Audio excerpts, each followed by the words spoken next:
Oi irmãos, como vocês estão? Decidi gravar esse vídeo, pensei muito se gravaria ou não, mas só nós sabemos a proporção que isso tudo tomou e o motivo pelo qual eu deixei a CCB. Para mim é importante que eu fale. Eu acho que eu tenho o direito de falar. Gostaria de começar esse vídeo dizendo que eu tenho todo o respeito aos membros da congregação.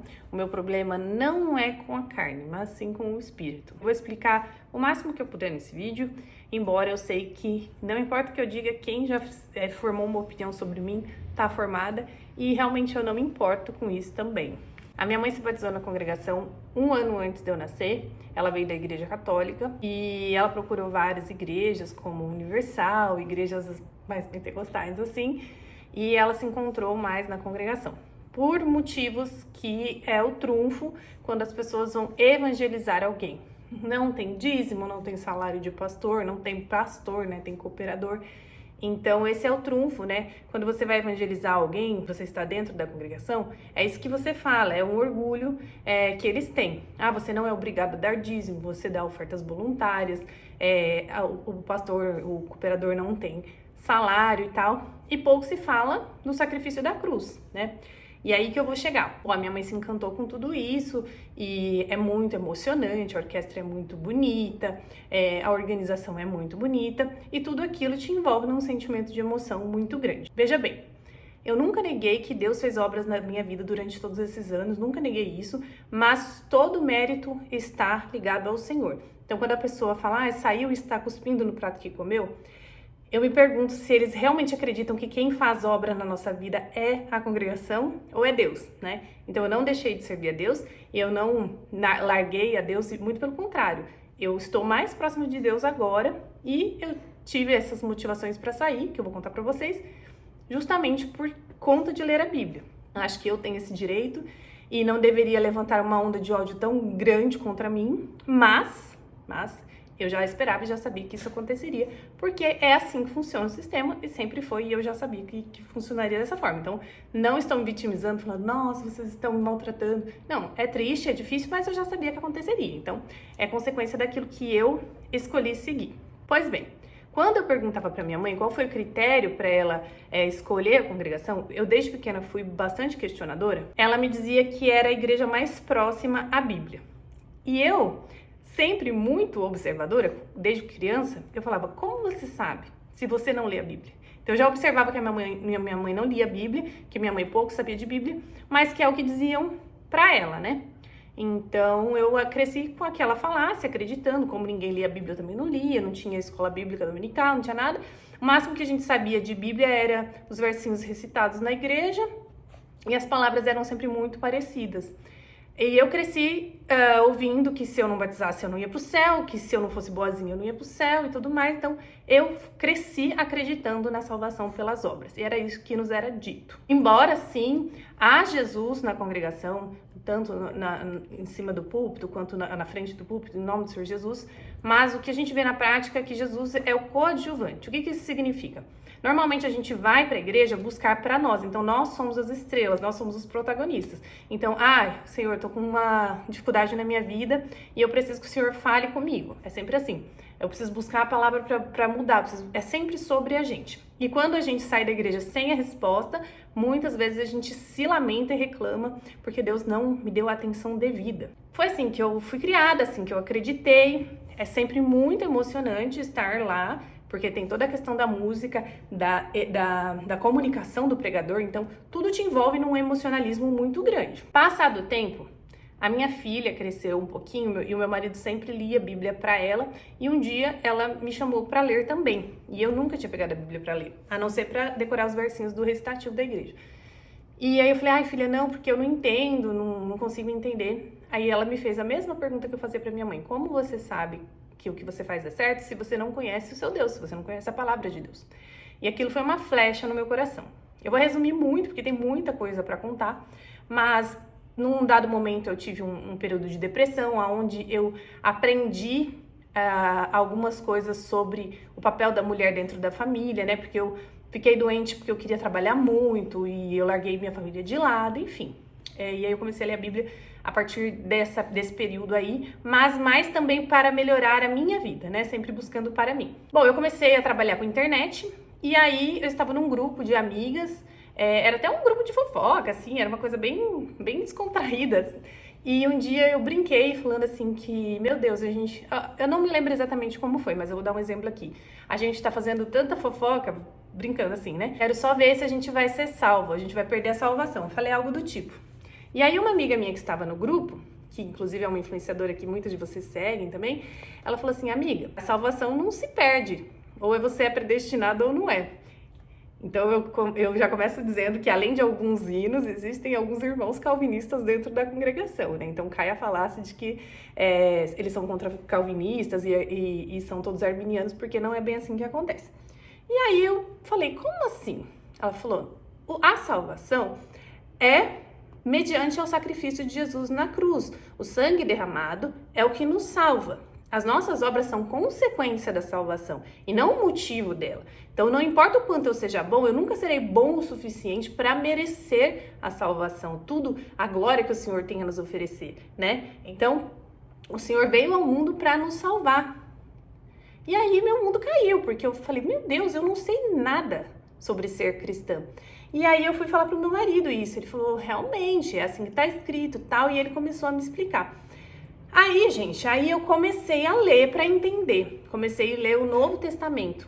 Aí li Mateus, depois li, né, os outros evangelhos e as cartas de Paulo. As cartas de Paulo me despedaçaram, porque eu comecei a entender que todo cristão deveria saber o básico do cristianismo.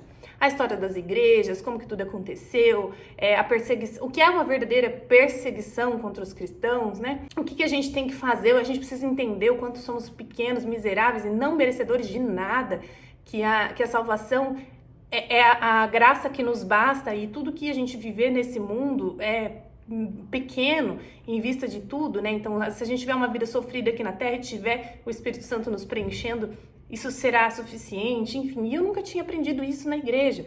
E eu sei que vai ter gente que vai comentar aqui, mas eu aprendi não sei o quê. Gente, eu conversei, fiquei mais ou menos uns 3 anos aí tentando entender isso, e depois mais 2 anos decidida a sair, e só não saí por conta do meu marido, e sempre lá dentro respeitando tudo o que era feito e tudo mais, mas nesse tempo eu fiz quase que uma pesquisa de campo. Eu saía perguntando um por um se as pessoas sabiam das coisas. E as pessoas não sabiam, a maioria não sabia. E alguns que sabiam passavam pano pelo motivo de que não nos foi ensinado. Porque os irmãos são simples, porque a revelação é mais importante que a Bíblia. E eu comecei a ficar muito preocupada com isso, do momento que eu entendi que para sermos salvos temos que crer, né? Então, crer e se você crer e for batizado, será salvo. Quem não crê já é condenado. O que é crer? É crer que Deus existe? Não, porque crer que Deus existe, até o diabo crê. Pessoas que não se importam com o cristianismo creem que Deus existe. Crer é crer no sacrifício de Cristo como única forma de salvação. Que Ele veio ao mundo, que Ele é nosso Salvador e que Ele é tudo na nossa vida. Quem não crer já é condenado. Aí eu fiquei desesperada, porque a maioria das pessoas ao meu redor não tinham compreendido o significado da salvação. Então eles não tinham crido ainda. Então eu comecei a falar muito na internet sobre isso, a fim de que as pessoas abrissem os olhos. E obviamente, gente, eu não sou a 4ª pessoa da Trindade, eu sei que não sou eu que toco o coração das pessoas e não sou eu que explico, mas é o Espírito Santo que alcança, né, essas pessoas. A gente só é o porta-voz. E eu sempre tive a ideia de que evangelismo era um dom, mas não, é uma obrigação de todo cristão. Então, se você entende o evangelho, você é obrigado a falar do evangelho. Bom, apesar de não concordar com usos e costumes a vida inteira e ter entendido que biblicamente muita coisa não faz sentido, a maioria das coisas não fazem sentido, não foi isso que me fez sair. Até porque eu fazia tudo que eu faço, hoje eu fazia lá dentro também. Cortava cabelo, usava joia, usava blusa sem manga, usava calça, sempre usei, nunca foi um problema, ninguém nunca chegou pra mim e falou, olha, você não pode fazer isso. Devido à região que eu morava, tudo mais, né, sei que em alguns lugares isso é muito rígido, mas onde eu morava era tranquilo. Só começaram a implicar comigo e me olhar mal quando eu comecei a falar de teologia. Então, a teologia eu acho que é o ápice da rebeldia pra eles. Tanto é que eu convidava as pessoas a fazerem estudo bíblico e eles falavam, é melhor não, vai dar problema. Gente, isso numa igreja cristã é absurdo, mas acontece realmente. E as pessoas aqui com certeza vão comentar, mas a minha região não tem problema, não sei o quê. Gente, se Vocês realmente acreditam que você pode falar sobre o evangelho puro e simples? Você pode, então, chegar ao final do culto, quando o irmão falar uma heresia, e falar, irmão, você está errado, isso não está na Bíblia? Você não pode. Se você fizer isso, você é taxado como rebelde e tudo mais. E a Bíblia nos ensina a examinar as escrituras, a questionar aquilo que foi pregado, né? Então, a gente aprendeu de forma errada. A gente aprendeu que não poderia questionar o pregador, porque tudo que sai do púlpito é do Espírito Santo. E não é. Não é, tanto que muitas coisas que eu ouvi no púlpito não aconteceram, como, por exemplo, uma vez que o meu primo estava hospitalizado e o irmão sabia, aí ele pregou que o meu primo viveria. E no outro dia o meu primo morreu. Não houve uma postura de arrependimento da parte do irmão, como todos podemos errar, né? Não houve, ele sempre olhou com um olhar de soberba e nunca pediu perdão para minha família. Enfim, erros humanos, mas então nós concordamos que nem tudo que sai do púlpito é o Espírito Santo, né? Na verdade, hoje eu entendo que pouca coisa é. Por quê, gente? Porque o Espírito Santo, ele não se contradiz. Então, não existe estar escrito uma coisa na Bíblia e pregar outra, certo? Bom, coisas absurdas eu ouvi, e aí a obra da cruz passou a ser a minha vida, porque é assim que funciona, um cristão vive dessa forma, né? E eu comecei a ouvir coisas muito absurdas, como, por exemplo, uma vez um ancião falou assim que o brinde que eles ganhavam na reunião do Ministério do Brás era suficiente, que ele nem precisaria de salvação, de tão honrado que eles eram na reunião do Brás. E naquele momento, gente, eu juro pra vocês, eu estava na mesa, eu fechei os meus olhos e eu orei pela vida daquele irmão. Falei, Senhor, alcança a alma desse irmão, porque ele não entendeu nada. E, de novo, são pessoas, a maioria das pessoas que eu convivi, são pessoas que eu gosto como pessoas, tá? Então, o problema não é contra a carne, de verdade, não é. Claro que, por eu ter esse posicionamento questionador e falar na internet sobre as coisas como eram, como não eram, biblicamente, não segundo a minha opinião, algumas pessoas não gostavam de mim, né?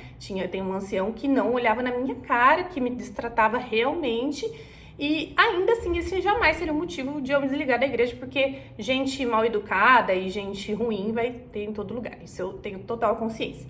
O problema realmente era a palavra pregada contradizer a palavra escrita. Porque, para mim, se a Bíblia não é a base do cristianismo, então o que é? Se a Bíblia não é a palavra de Deus e só contém a palavra de Deus, significa que a palavra de Deus pode ser acrescentada?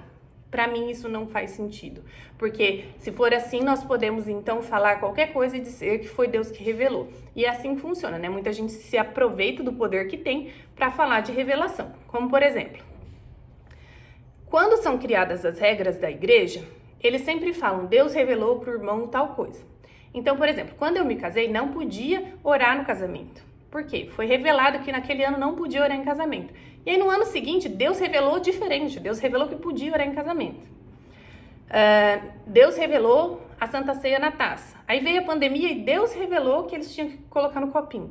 Não é muito mais bonito dizer, olha, irmãos, a gente entrou num acordo e a gente viu que não está correto, o jeito que a gente está fazendo é perigoso ou não é legal, e a gente entrou num acordo comum de conversa de seres humanos racionais e a gente mudou. Mas não, é tudo muito dito como Deus revelou, Deus mandou, e aí você acaba ficando numa prisão onde você tem medo de questionar, porque, poxa, quem que vai questionar o próprio Deus, né? Quando eu entendi que os irmãos do ministério não eram o próprio Deus, aí eu comecei a ser bem mal vista, assim. Eu comecei a ser meio que afastada de tudo, né? De tudo que eu queria participar, eu era, não precisa você vir participar, não precisa você fazer, não precisa você servir. No lugar que eu morava, era muito comum beber, né? Em abundância, e eu participava disso até um dado momento, onde eu compreendi que isso não era correto. Eu nunca me embriaguei e tal, mas eu bebia. E aí eu comecei a me incomodar quando eu fui questionada por uma pessoa que não era da mesma religião que eu, se era normal que as pessoas da minha igreja bebessem tanto. E eu pensei, estamos dando mau testemunho, estamos escandalizando. Então eu decidi parar de beber e as pessoas não gostaram que eu tenha feito isso. Elas acharam que eu estava confrontando os irmãos. Gente, é muita coisa, sabe? Mas tudo isso é falta de Bíblia. Tudo isso é falta de você ter uma coerência naquilo que você acredita. E isso também é um ponto que pegou pra mim, porque cada lugar funcionava de uma forma, então existia uma incoerência muito grande de fé, não tem um guia de fé. A gente tem ali os pontos de doutrina, a maioria dos irmãos não sabem o que significa ponto de doutrina, ensinamento e usos e costumes, não sabem diferenciar o que é o quê, tanto é que eles falam, cortou o cabelo tá fora da doutrina, sendo que isso não é doutrina, não tá escrito na doutrina da igreja. Então vocês vão ver igrejas onde as irmãs esposas de ancião têm o cabelo curto, brinco, maquiagem e tudo mais, e vocês vão ver igrejas onde as irmãs não têm nenhum tipo de cuidado com a aparência, no sentido de se maquiar e tudo mais, e se horrorizam com quem faz. Então tem uma incoerência aí dependendo da região que você congrega. Além de muitas outras coisas, né? Mais uma coisa que eles são totalmente unidos e unânime é que tudo que é falado no púlpito é o Espírito Santo. Então isso começou a me incomodar, porque eu sabia que não era, eu sabia que não batia com a Bíblia muitas coisas, e eu vi que era pregado pouco o evangelho puro e simples, que é a obra da cruz, que tudo aponta para a cruz, gente. No final das contas, a Bíblia inteira é sobre Jesus Cristo, e a nossa vida ela é secundária quando se trata da obra da cruz. Então, eu não consegui enxergar caminho para que isso mudasse, o meu marido enxergava. E aí, que chegou ao ponto da gente sair, que todo mundo fala, ela saiu por causa do irmão Ricardo Pavanelli, porque eles são amigos e porque ele foi destituído do ministério. E não foi bem dessa forma. Eu, há 2 anos, já falei pro meu marido que eu queria procurar uma igreja que tivesse mais coerência bíblica, que fosse bíblica. E ele estava com a esperança de que houvesse uma mudança, de que as crianças teriam uma escola dominical, de que alguma coisa aconteceria. E quando o Ricardo foi destituído, quando ele lançou o livro, eu falei que ele seria destituído do ministério, e realmente aconteceu. E o motivo foi porque ele fazia postagens sobre o cristianismo real e não sobre a congregação, e porque ele lançou um livro. Então não há outro motivo, né? Ele tem a sua família ali direitinho, sempre serviu a Deus.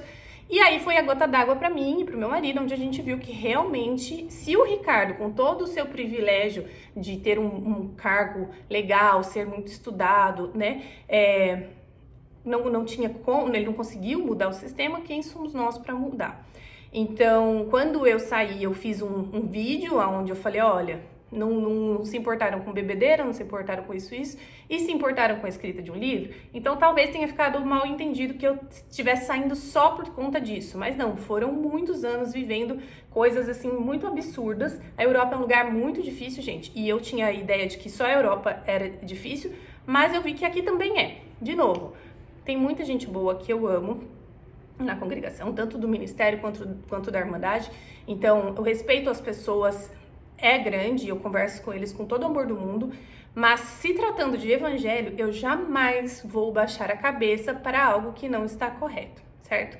Então eu acho que eu tenho todo o direito de sair, sabia que as pancadas viriam e veio enorme, assim, uma maldição contra a minha família, que as minhas filhas iam ter câncer, que o senhor ia me colocar numa cama, essas coisas que a gente sabe que foram treinados pra falar. Inclusive eu não julgo, né, também fui criada assim, tinha essa mentalidade, não fui criada pela minha mãe assim, tá, minha mãe sempre explicou que não era só a congregação que salvava, mas chegava na igreja a gente ouvia assim, que ali era a graça de Deus, que era a graça maravilhosa e tal, então no meu consciente eu sabia que não era, porque minha mãe falava que não era, mas no meu inconsciente eu tinha aquilo, nossa, saiu da congregação, foi para outra igreja, vai ter uma vida espiritual fria e não sei o que é o que estão fazendo comigo, então de certa forma, embora eu nunca fui de atacar, embora eu nunca destruía a vida de ninguém igual estão querendo fazer comigo, eu pensava da mesma forma, então eu tenho muita misericórdia e oro para que Deus os converta e faça com que eles entendam. Não foram todos os irmãos que fizeram isso. Aqui em Maringá, onde eu moro, para falar a verdade para vocês, ninguém me distratou, tá, gente? Mas na internet acabaram com a minha vida. Boicotaram a minha marca de calçados, pediram a minha cabeça em algumas marcas que eu faço publicidade, e eu sabia que isso aconteceria, não foi nenhuma surpresa pra mim, então não estou aqui me fazendo de coitada. Tô dizendo pra vocês o porquê eu saí, não foi por conta de problemas pessoais, de gente que eu não gostava, porque isso, essas implicâncias comigo, com o meu jeito, sempre teve e eu nunca saí, né? Fiquei aí, desde que eu me casei, quase 15 anos de casada, eu tava aí ouvindo muita abobrinha, muita calúnia, muita coisa doida. Teve uma irmã da Piedade lá da Inglaterra que acabou comigo, não sei até hoje o que ela falou sobre mim, mas a calúnia foi tão grande que a metade da cidade não falava comigo. E isso não me fez sair da igreja, então nunca foi sobre a minha reputação, sobre eu e tudo mais. foi sobre realmente o evangelho. Então, eu quero que vocês compreendam isso, respeitem a minha decisão.